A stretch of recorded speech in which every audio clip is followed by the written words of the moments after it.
Fake HOA officer tried to evict me, but she had no idea who she was dealing with.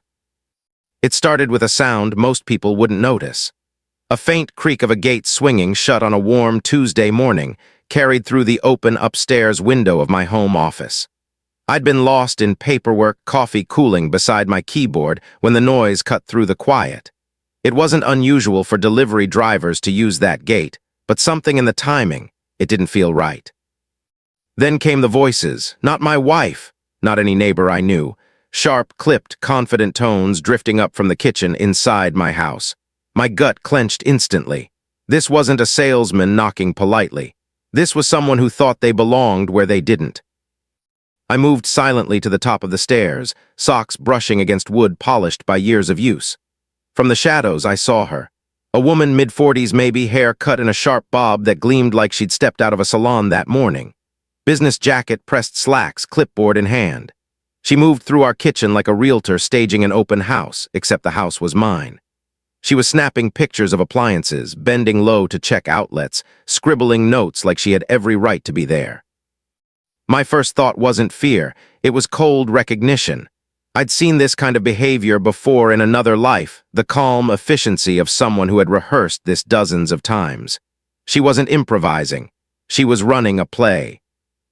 The front door opened then, and my wife, Becky, stepped in with grocery bags straining her arms. She froze at the sight of the stranger, and before I could warn her, the woman spun with perfect timing. Out came a badge. Not police, not city inspector, something embossed in plastic that looked official if you didn't stare too long. "Mary King," she announced. "President of the Riverside Meadows HOA, routine safety inspection. Got a report about violations here." Her tone was cool, matter-of-fact, the way you speak when you expect obedience. Becky's face went pale. We'd never had issues with any HOA, never even been contacted by one. Our neighborhood didn't operate that way. But Mary spoke like she held the keys to the place, like she could condemn us with a stroke of her pen. From where I stood, I could see it all, the way she dodged direct questions, how her eyes flicked to the corners of the ceiling, avoiding the cameras she somehow knew were there. She studied us. Knew when my wife ran errands, how long I stayed upstairs, even the layout of our kitchen. This wasn't a chance scam. It was rehearsed infiltration. I came down the stairs slowly, adopting the role I'd cultivated for situations like this. David Carter, quiet security consultant. Not law enforcement, not authority. Just a guy asking careful questions. My cover identity gave me space to observe without raising alarms. Mary's story was polished. She spoke of fire hazards, of code violations, of fines that needed to be addressed before the city got involved. She produced printed forms, complete with seals and signatures, good enough to pass casual inspection, not good enough to fool me. Becky's hands trembled as she set down the groceries, trying to make sense of the sudden accusations. That's when the knock came at the back door. Enter Brad, jumpsuit, tool belt, the so-called handyman. His timing was too sharp, too staged. He strolled in like he'd been summoned, tools already ready for repairs Mary had just discovered. I watched his eyes flick over me, something unsettled sparking in his expression. He didn't know me, but he knew the type. Instinct told him I wasn't just another suburban husband. Mary didn't waste time. She slapped down a form demanding $500 for unauthorized modifications. Becky's voice cracked as she asked if we could fight it. Mary leaned in, lowering her voice to a threat. "You owe $1,200, or I call the city. They'll condemn this place." The words were delivered with the precision of someone who had made families fold before. I hated the panic in Becky's eyes, but I let it happen. Every second of confusion, every scrap of paperwork, every false claim, I was cataloging it all. And then Mary slipped. Just before leaving, she turned to Becky with a smile that didn't reach her eyes. "Oh, and maybe remind your husband to change the garage code. 2847 is a little obvious, don't you think? Same as his birthday." The groceries hit the counter with a thud as Becky looked at me in confusion. Mary shouldn't have known that. No legitimate HOA president would. That detail confirmed what I already knew. This wasn't neighborhood politics. This was organized crime. I kept my face calm, my voice steady, but inside my mind was already shifting gears. This wasn't about paying fines or disputing violations. This was about exposing the truth before these people destroyed more families than mine. They tried to scam my wife with fake HOA papers, but they didn't know she was smarter than them. The next morning, the sunlight came in sharp through the blinds, too bright for how heavy the night had felt. Becky barely spoke over breakfast, stirring her coffee long after it had gone cold. I could see it in her eyes, confusion, fear, maybe even shame that she hadn't pushed harder against Mary's demands. But none of this was her fault. These people thrived on creating panic. I set my mug down slowly.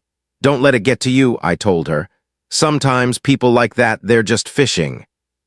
She nodded, but I knew that wasn't enough.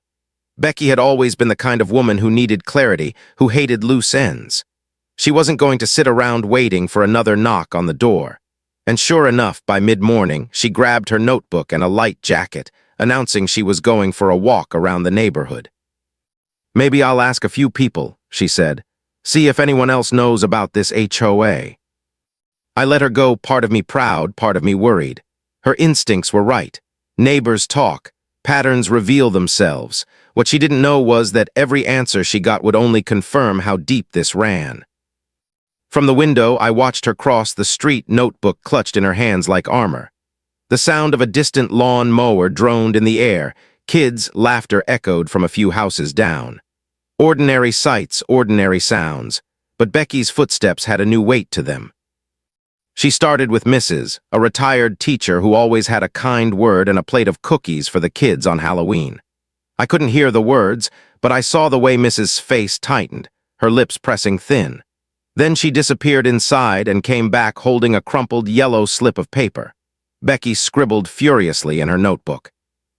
Later, Becky would tell me, Mrs. had already paid Mary $300. "Fire hazards in the attic," Mary had said, all fabricated, but the fear had been real. From there, Becky went door to door. Mr. Johnson, a widower down the block, had forked over $800 for structural issues. Another neighbor confessed Mary had shown up during the day when her husband was at work, intimidating her with threats of condemnation. Each story followed the same pattern: a sudden inspection, a manufactured violation, a demand for quick payment under the guise of urgency. Always women home alone, always during hours when families were scattered.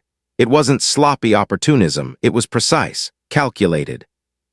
I felt the weight of it settling in my chest as I watched Becky, her pen scratching across pages, the breeze ruffling her hair. She was uncovering something vast, and she didn't even realize it yet. To her, it was a neighborhood problem. To me, it was confirmation of an organized pattern I'd already begun piecing together. By the time she came home, her notebook was nearly full. She tossed it on the counter, dust clinging to her sneakers, her cheeks flushed from both the sun and the weight of what she'd learned. "Ben," she said, slipping back into my real name, though she still thought I was just David Carter, security consultant. "It's not just us, she's been everywhere. Mrs. saw that so-called handyman making duplicate keys at the hardware store. He told her it was for emergencies, for safety. But," she shook her head, lips pressed tight, "she didn't buy it." The hair on the back of my neck prickled. Duplicate keys. That meant they weren't just after fines. They were laying groundwork for burglary, maybe worse. And if Brad was nervous around me yesterday, that was the crack I could wedge open. But for now, I kept my expression steady, just listening, letting Becky spill everything she'd gathered. Her anger was starting to eclipse her fear. She slammed her notebook shut and looked me dead in the eyes. "I don't care what it takes. I'm not letting her do this to anyone else." I reached across the counter, resting my hand over hers. I wanted to tell her the truth, that she wasn't alone, that she wasn't just stumbling into this as a civilian, that every detail she'd collected was becoming part of a much bigger picture. But revealing that too soon would have blown the cover I needed to protect more than just us. Instead, I nodded, "Then we'll get to the bottom of it." That night, after Becky had gone to bed, I sat in the dim light of my office, notebook open, comparing her findings to the reports I'd quietly been pulling through my own channels. Mary King wasn't in any HOA registry. She wasn't tied to the county in any official way. What she was tied to, however, was worse. Fraud charges in 3 states. Known associates flagged for burglary and forgery. Her so-called handyman, Brad, had a record too. Nothing high profile, but enough to know he was no stranger to breaking and entering. I leaned back, the leather chair creaking beneath me, the silence of the house pressing in. The air felt heavier, almost electric, like a storm building just beyond the horizon, because this wasn't going to stop with fake fines and door hangers. The way Mary had moved through my kitchen, the way Brad had hovered by the door with his nervous eyes, they weren't amateurs. This was a crew, and crews don't stop until someone forces them to. The neighborhood was a stage, and we were just their latest mark, but they'd chosen the wrong family this time.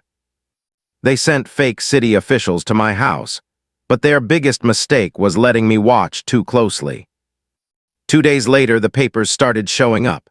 Not handwritten notes this time, but slick, seal-stamped PDFs slid into our mailbox, printed on heavy stock like something pulled from a government office. They looked real enough to scare a family into paying without question. Becky found the first one at dawn while watering the roses. She stood in the yard in her slippers, holding it like a bomb. "Ben," she whispered, her voice shaking, "it says they're coming for another inspection, with an official." The paper smelled faintly of toner, still warm like it had been printed late the night before. I scanned the header, noting the shaky signatures, the mismatched fonts. To Becky, it looked threatening. To me, it looked desperate. Someone was trying hard to prove authority they didn't have. That evening, while dusk settled and porch lights blinked on one by one down the street, I heard the rumble of a van outside, the sound of boots on gravel. Then came the knock. Heavy, practiced, not the timid tap of a neighbor asking to borrow sugar. Becky froze in the kitchen. I opened the door myself. Standing there was Mary, her bob haircut sharper than ever, her smile tight. Beside her, a man in a wrinkled city inspector's jacket held a clipboard. His badge hung low on a lanyard, edges fraying. His eyes darted left and right, never landing. I could smell his nerves before I even spoke. "Evening," Mary said, her tone rehearsed. "This is Inspector Williams. He'll be conducting a formal safety review." I stepped aside, heart steady, letting them enter. Becky trailed me, clutching her sweater, eyes wide. They moved with a kind of theater, Williams tapping on railings, frowning at the water heater, muttering about fire hazards. Mary shadowed him like a director feeding lines to an unsure actor. And then I saw it, the loose handrail on the staircase, freshly tampered with. Brad's handiwork. He'd sabotaged it before this so-called inspection, creating a violation to discover. I crossed my arms, leaning in the doorway, keeping my voice calm. "Mind if I get your license number, Inspector? Insurance always asks for it." The man stiffened. His lips parted, but no words came. His fingers twitched against the clipboard. Mary cut in quickly, too quickly. "There's no need for that. It'll be in the final report." But the damage was done. Williams' eyes betrayed panic. He shuffled his papers, muttered something about needing to step outside for a call, and within seconds he was gone, retreating faster than I'd ever seen someone leave a house. Becky stared after him. What just happened? Mary tried to cover, her smile stretched thin. "Don't worry about him. Some inspectors just don't like confrontation." Then, without missing a beat, she pulled out a new document. This one demanded $1,200 in immediate repairs. "Failure to comply will result in city condemnation," she added, her tone icy. The number wasn't chosen at random. It was designed to hit hard, too much to dismiss, just enough that desperate families would scrape it together out of fear. Becky's hands trembled as she read it. I stayed silent, memorizing every detail, every tell. Because the truth was clear now, this wasn't just fraud. This was conspiracy. The papers, the sabotage, the fake inspector, they had crossed into federal territory without even realizing it. When Mary finally left, her heels clicking sharp against the pavement, I pulled Becky close. She looked at me, tears pooling, anger mixing with fear. "They can't do this, Ben. They can't just make things up and destroy people." Her words cut deep, not because I doubted them, but because she didn't yet know the full storm we were in. Later that night, long after Becky had gone upstairs, I sat in my office with the lights off, blinds half drawn. On the desk lay a small black notebook I'd found tucked behind our mailbox earlier, the one Mary had dropped without realizing. I opened it carefully, page after page filled with names, schedules, children's school times, vacation dates, garage codes, neighbors, private details mapped out like a hunter tracking prey. And there, written in tight script, was our address. Beside it, underlined twice, were the words, "Security Consultant Husband, verify, background immediately." My blood ran cold. They weren't just testing us. They were closing in. And if they uncovered who I really was before I was ready to move, everything, my cover, my family, this entire investigation, could blow wide open. The silence of the house pressed in heavy. Upstairs, I heard Becky shifting in her sleep, unaware of just how close danger had already come to our doorstep. And for the first time in years, I felt something I'd learned to bury as a cop, fear. Not for myself, for her. They tried to expose my secrets, but the truth shook my own wife harder than them. By the end of that week, our mailbox had become a stage for threats. Every morning, Becky would walk out expecting bills or catalogs, and instead find glossy envelopes stamped with official-looking seals. Each one was heavier than the last, pages of citations, fabricated notices, even photographs clipped in, as if our home had already been condemned. The papers smelled of fresh ink, like they'd been run off in some back office late at night. And though the seals shimmered faintly in the morning sun, I saw the flaws immediately. Wrong zip codes, signatures that didn't match from one document to the next, even a misspelled county name. But the intent was clear: bury us in intimidation.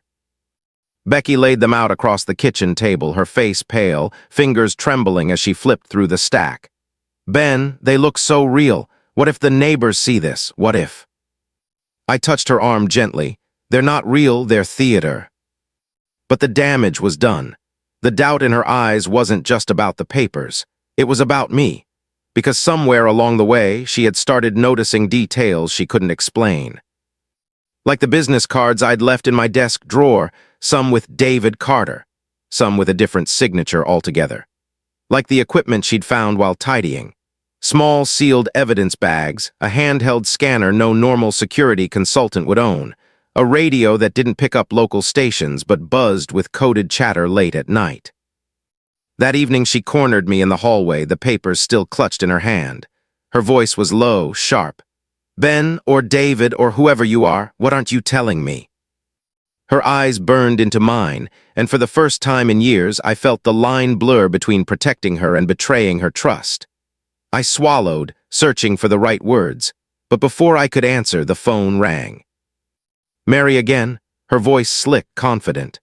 "Mr. Carter," she said, emphasizing the name like a knife, "we need to resolve your outstanding violations, unless, of course, you'd like the city to learn about your other activities."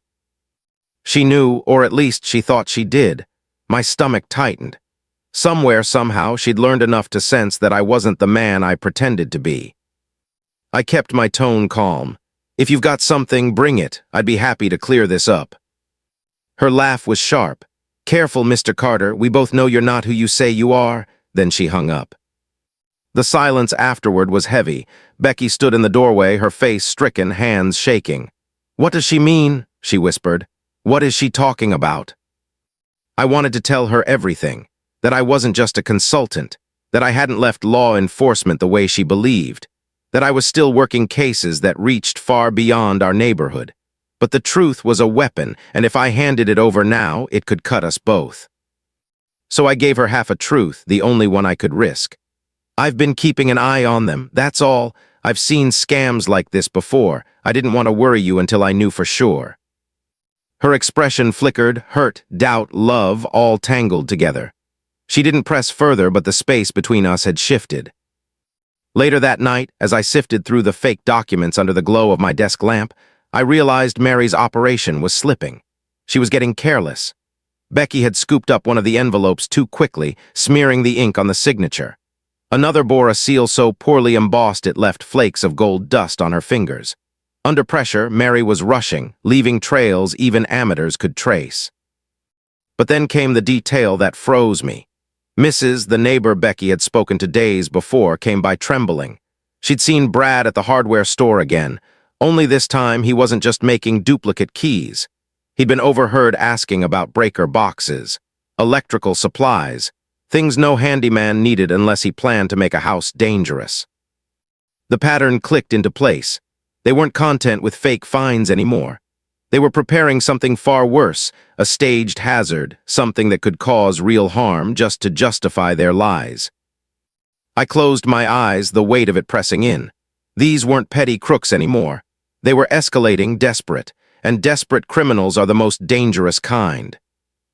Upstairs, Becky moved restlessly in her sleep, murmuring my name. I sat alone in the dark, the hum of the refrigerator filling the silence, my fingers drumming on the forged documents spread before me. Mary thought she was tightening her grip, but what she didn't know was that every slip, every forged seal, every panicked accomplice was giving me exactly what I needed. The only question was whether my wife would forgive me once she learned just how long I'd been keeping the truth from her. They thought exposing me would break us, but it only made me stronger. It happened on a Thursday evening, just as the sun slipped low and the cicadas started buzzing in the trees. Becky was making dinner, the soft clatter of pots and pans filling the kitchen, when my phone lit up on the counter. The caller ID was blocked. I knew before I answered who it was. Mary's voice came through, colder this time. "Chief Benjamin, badge 4782. Does your wife know?" The knife Becky was holding clattered onto the cutting board. She turned to me slowly, her face drained of color. "Chief, what?" My chest tightened. The game I'd been playing with masks and half-truths had just collapsed, and Mary had been the one to tip the final domino. Mary chuckled darkly on the line. "You've been lying to her, lying to your neighbors, to everyone. Funny thing about secrets, they don't stay buried forever." I hung up before she could say more, but the damage was done.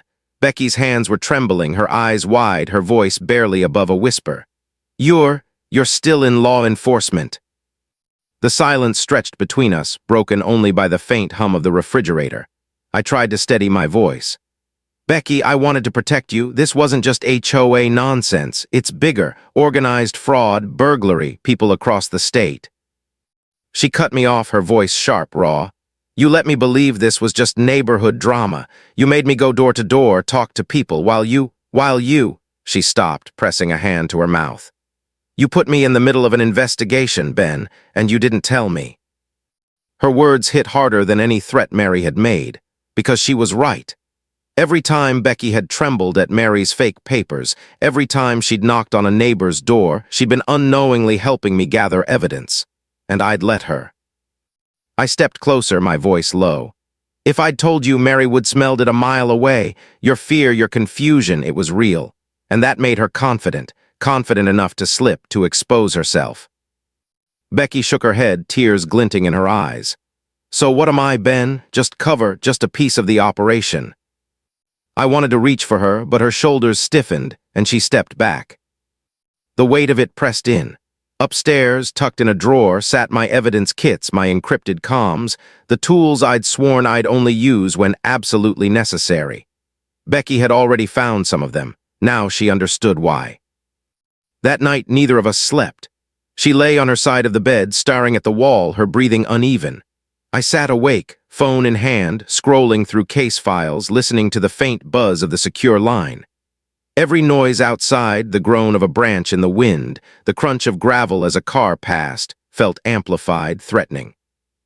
The next day, Mary doubled down. She showed up at the edge of our driveway with Brad hovering behind her, clutching a tool bag. She didn't try to come in this time. Instead, she held up her phone and waved it like a trophy.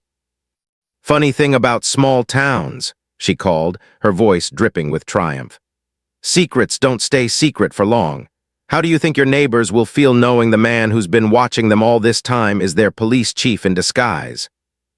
Her words floated across the yard, sharp as glass. A curtain twitched next door. Mrs. peeked out, confusion etched on her face.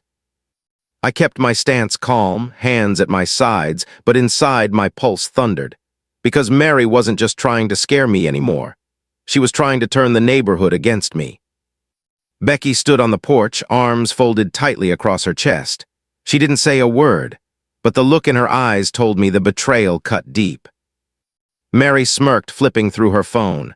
"Don't worry, Chief, I've got plenty of proof. Maybe I should send a copy to the city, or better yet," she leaned closer, her grin widening, "to your wife." Then, as if to punctuate the moment, she turned on her heel and strode away, Brad scurrying after her. When the silence returned, it felt heavier than before. Becky finally spoke, her voice low. "She knows everything, and I don't. Do you have any idea what that feels like?" Her words carved through me, because the truth was I did know. Years on the force had taught me the weight of being left in the dark, of having decisions made without your consent. But hearing it from her in our own yard was different. It wasn't professional. It was personal. I wanted to tell her everything, but the case wasn't finished, and the danger was closer than ever. All I could do was whisper the one truth I could give her. "I swear, Becky, it's almost over. Just hold on a little longer." She turned away, retreating into the house, leaving me standing in the dusk, the sound of the gate creaking shut behind her. And in that moment, I realized Mary hadn't just targeted our home. She targeted the bond that held it together. They tried to burn me out of my own house, but that was the mistake that sealed their fate. The storm broke on a Saturday night. I'd been packing the living room, blinds half drawn, listening to the creak of the floorboards as Becky moved upstairs. We hadn't spoken much since Mary had outed me. The silence between us was heavier than the humid summer air, filled with words we hadn't said. Then came the sound, faint, metallic. A gate latch, slow, deliberate, my instincts sharpened. I killed the lamp, letting darkness swallow the room. Through the slats of the blinds, I saw a shadow glide across the lawn. Then another. Brad's bulky frame lugging a bag, and Mary close behind, her silhouette sharp against the moonlight. They weren't coming to bluff this time. They were coming to sabotage. I stayed still, listening, the faint click of tools, the scrape of metal against siding, the muffled curse as Brad fumbled with the breaker box. They thought we were asleep. They thought they could stage their own evidence.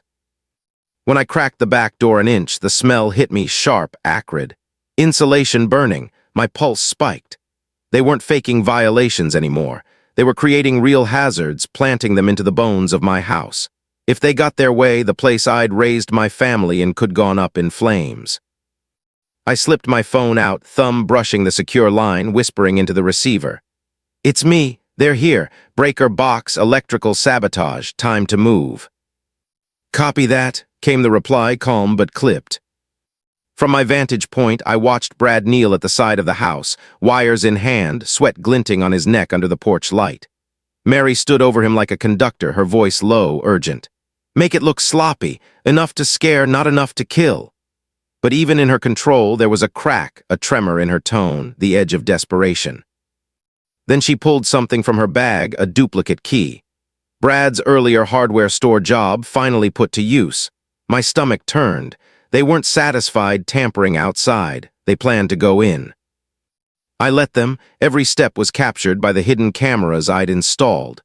Every whispered word, every wire cut, every fake violation planted became evidence locked in time. The front door creaked open. Becky stirred upstairs, and I clenched my fists, torn between rushing to her and holding position. If I moved too soon, I'd blow everything.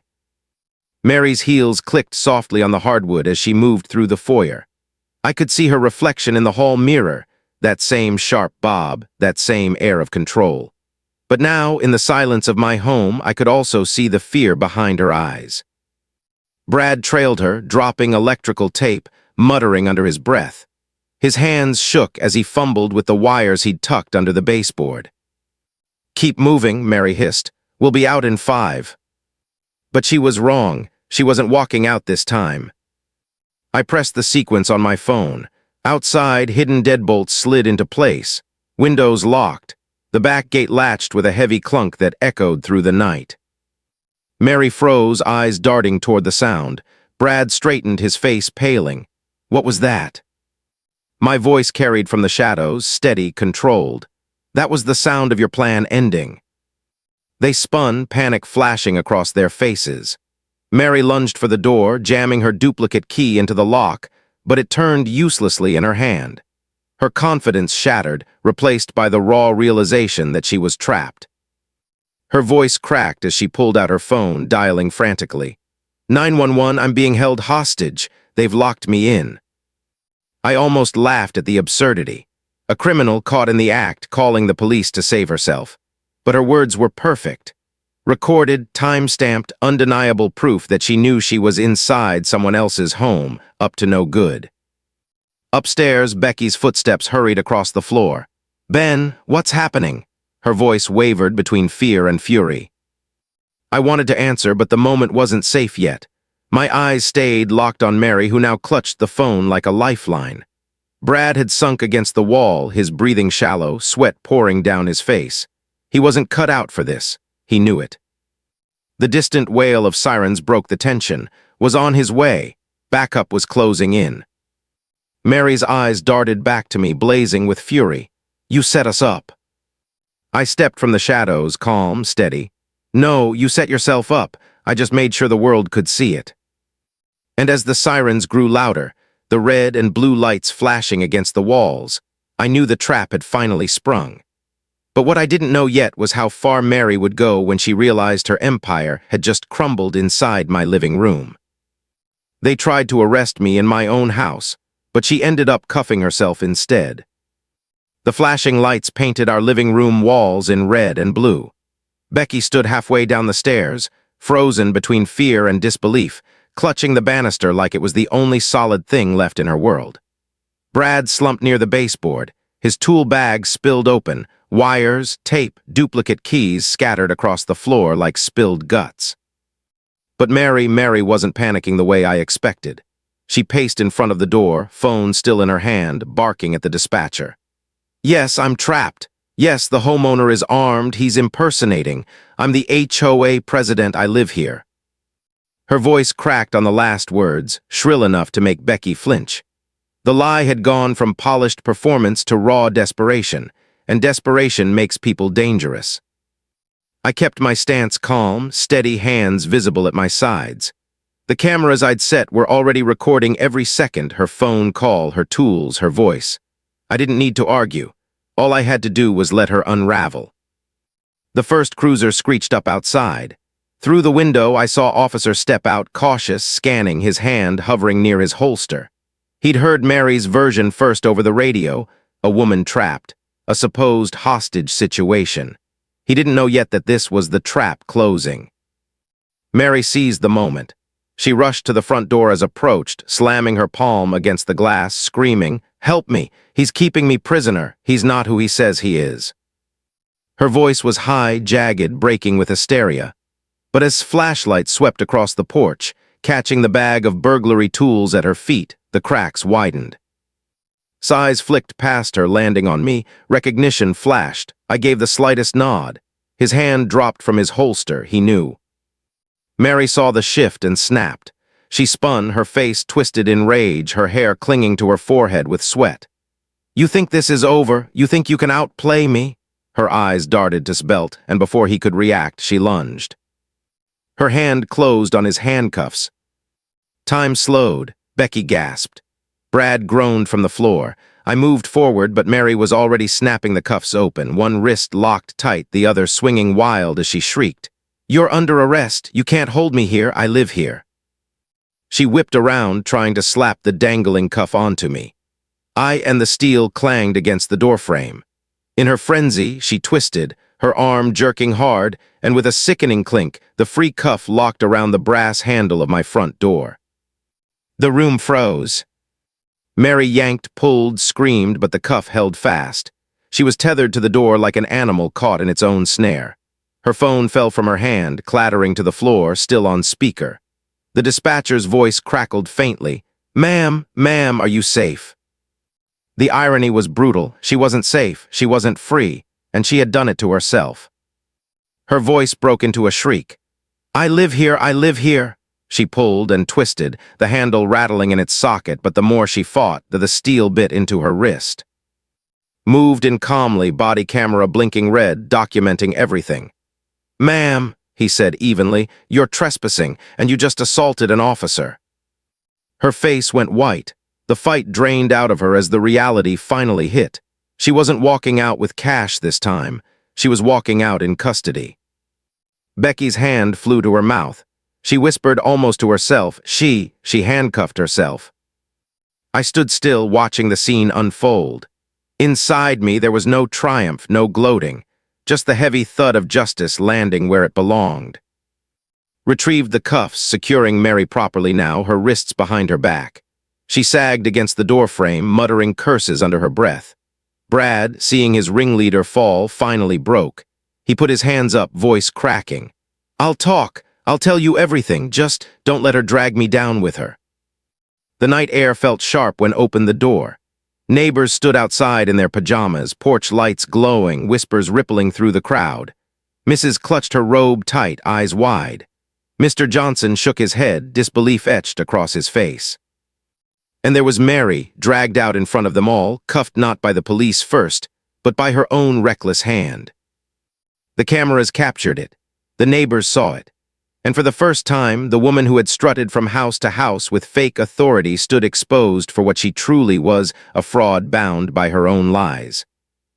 They thought they could break a community, but all they did was make us stronger. The morning after Mary's arrest, the street didn't sound like it usually did. No lawn mowers humming, no kids pedaling bikes. Just the low murmur of voices and the occasional cough as neighbors gathered on the sidewalk, still trying to process what they'd witnessed. Mrs. stood with her arms crossed, eyes fixed on the patrol cars that still idled at the curb. Mr. Johnson muttered to a group of men by his mailbox. Becky stood beside me, quiet, her arms wrapped around herself. For once, it was Mary's lies binding the neighborhood in fear. It was the truth binding us in disbelief. Then the black SUV rolled up. Federal plates. Out stepped two agents, crisp suits, faces unreadable. Special Agent Morgan introduced herself, her tone brisk but respectful. She held out a folder, pages already stamped with warrants. "We've been tracking Mary King for months," she said. "Your evidence just tied the bow on it." She didn't sugarcoat it. Mary wasn't just a scam artist. She was part of a network stretching across 7 states. Fraud, forgery, burglary, even ties to organized crime. The agents had been chasing shadows. Now, with the footage from my cameras, the recorded calls, the self-inflicted handcuff debacle, they had something airtight. Brad, pale and sweating, sat cuffed on the curb, spilling confession after confession. Every word added weight to the case. He named safe houses, accomplices, even the loan sharks Mary owed. The agents scribbled notes, their faces calm but sharp. For him, it was survival. For us, it was vindication. Neighbors listened, some shaking their heads, others whispering prayers. Mrs. cried softly when Morgan promised restitution for the money stolen. It wasn't just about dollars. It was about dignity, the kind Mary had tried to strip away. Inside, Becky paced the living room, arms folded tight. She stopped when she saw me, her eyes heavy with exhaustion. "So it's true," she said softly. "All of it. You never stopped being a cop." I nodded, choosing honesty this time. "Not just a cop. I consult now, organized crime cases. I never wanted this to touch us, Becky, but when it did," my throat tightened. "I had to follow it through." She studied me for a long time, her silence cutting deeper than anger. Then, finally, her shoulders dropped. "You should have told me." "I know." The words felt heavier than any badge I'd ever worn. "But if I had, they would known. Your fear, your confusion, it was real. And that's what made them slip." She looked away, blinking fast, tears catching the morning light. "You used me," she whispered. I stepped closer, my voice low. "I protected you, maybe not in the way you wanted, but in the only way I knew how." It wasn't forgiveness, not yet, but it wasn't the end either. That evening, when the last of the cruisers pulled away and the streetlights buzzed on, the neighborhood gathered on our lawn. Becky handed out lemonade in plastic cups, her smile small but genuine. For the first time in weeks, people laughed, awkwardly at first, then freely. They compared Mary's stories, realizing they weren't alone. Fear had made them silent before, now truth made them strong together. Mrs. pressed a hand to mine. "You stopped her, you stopped all of them." But the truth was, it wasn't just me. It was Becky walking door to door with her notebook. It was every neighbor who spoke up, every person who refused to be silenced. Mary had tried to divide us. In the end, she made us a community. Later that night, when the house was quiet again, I sat on the porch alone. The cicadas hummed. The gate creaked in the breeze, ordinary sounds, yet they would never feel ordinary again. I thought about Mary's face, pale and desperate as the cuffs clicked on. About Brad's shaking hands as he traded his secrets for a lighter sentence. About the neighbors reclaiming their dignity one conversation at a time. But most of all, I thought about Becky. Trust, I realized, is fragile. It's not built by secrets, no matter how noble the reason. It's built by sharing the weight even when it's heavy, especially when it's heavy.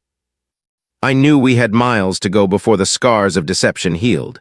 But as Becky stepped out onto the porch, sitting quietly beside me, I felt something stronger than regret. I felt hope.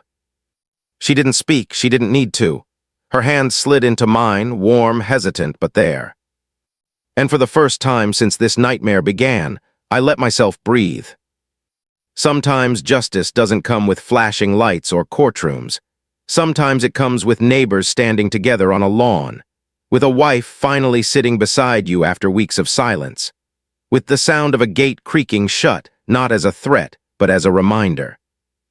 That home is worth fighting for. If you enjoyed this story, don't forget to subscribe and join us for the next mystery on HOA Hunter Stories.